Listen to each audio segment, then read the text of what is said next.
Kristi, for those who don't know you, can you please introduce yourself? Absolutely. So my name is Kristi Faltorusso. I'm currently an advisor, consultant, educator, and coach in the customer success space. I've spent the past 14 years building, scaling, and transforming customer success in the B2B SaaS space. So working with companies Series A all the way to pre-IPO. Sounds impressive. And Kristi, before we dive more into it, what's like the background? How did you discover your passion for such area? Oh gosh. So there was no discovery. It was more like an accident. So before the 14 years in customer success, I was actually in marketing for 10 years and specifically digital marketing. And I had been using a software for probably about 4 years at two different companies. And I really loved it. I got so much value out of it. It was something that I used every day. And so I reached out to the CEO one day and I said, hey, listen, if you guys ever open an office in New York, you let me know. I want to come work for you. And in 2012, they opened an office in New York and I was their third hire. So Oh, I nice. accidentally fell into customer success, but it was not intentionally and definitely not by design.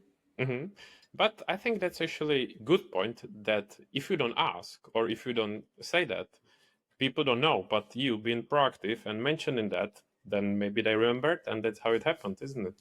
Listen, you don't get what you don't ask for. And if you don't ask, of course, they may reject, but it's still better than if you afterwards kept thinking about, oh, what if I asked? What if I made that first step? But if you don't do it, you won't find out. So that's a great lesson. Absolutely. And Kristi, when we talk about CRM, for the people who have no idea, never heard the term, can you somehow briefly explain what does it actually mean? So I think if we're talking about customer success, so CS specifically, this is Yes, sorry, I messed anything. up that No, abbreviation. that's okay. That's okay. It's funny because we use CRMs very heavily in our work. So, but I knew what you were talking about. So customer success refers to everything that happens after an initial deal is closed, typically in a SaaS ecosystem. So SaaS is software as a service. So it could be any like cloud-based technology that someone is using.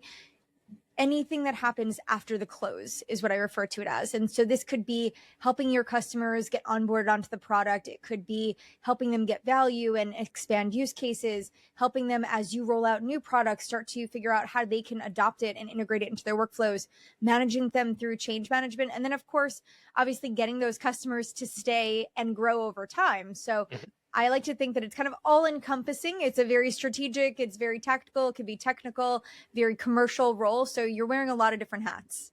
hmm And I assume that, of course, it depends on the company, on the customers and everything. But is there like a specific time span, for example, to get an idea if it takes weeks, months, years, or it never stops?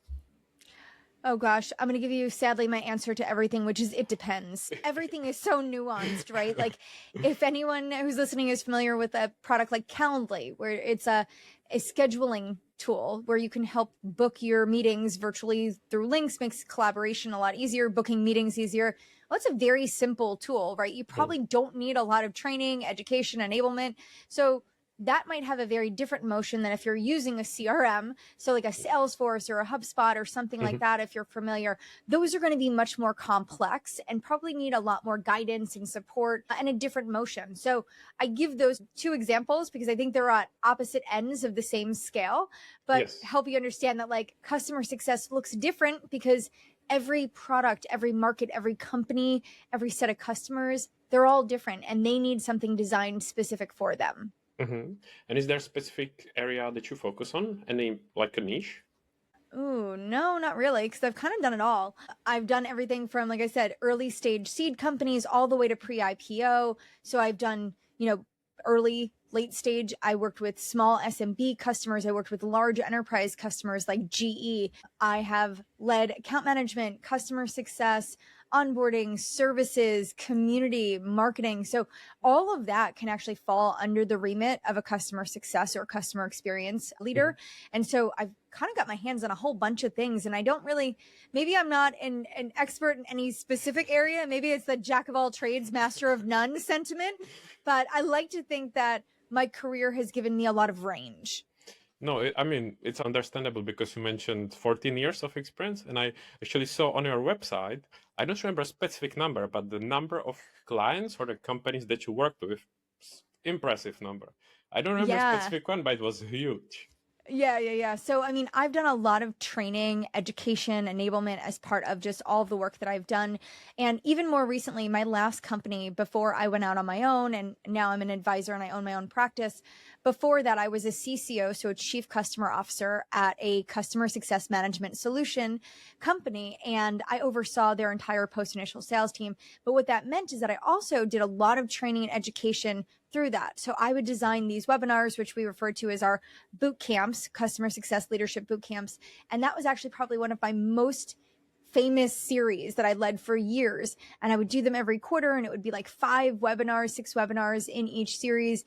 And they did so well. I mean, we would have thousands and thousands of people attend these things. So not only register, but actually attend live. Yeah. And so it really gave me a large scope of influence over the customer success community.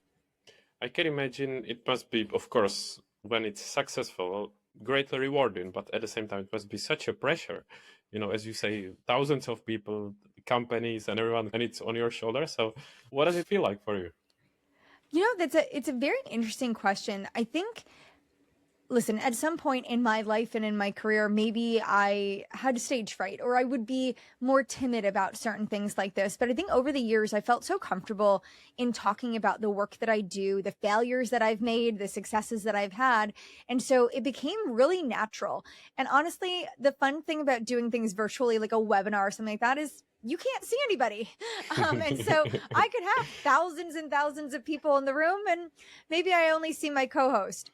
So for me, yeah. I think that made it less intimidating, but also became the entrance point to me taking much larger stages at live events. And so, because I got so comfortable doing all of that virtual content and had the reach that I did, by the time I made it to big stages, standing in front of thousands of people no longer became intimidating. It's actually a great point because it's like a preparation in advance. And let's be honest, Absolutely. It is like the training wheels of public speaking. it sometimes feels like that. I don't know if it might be useful one day, but you never know actually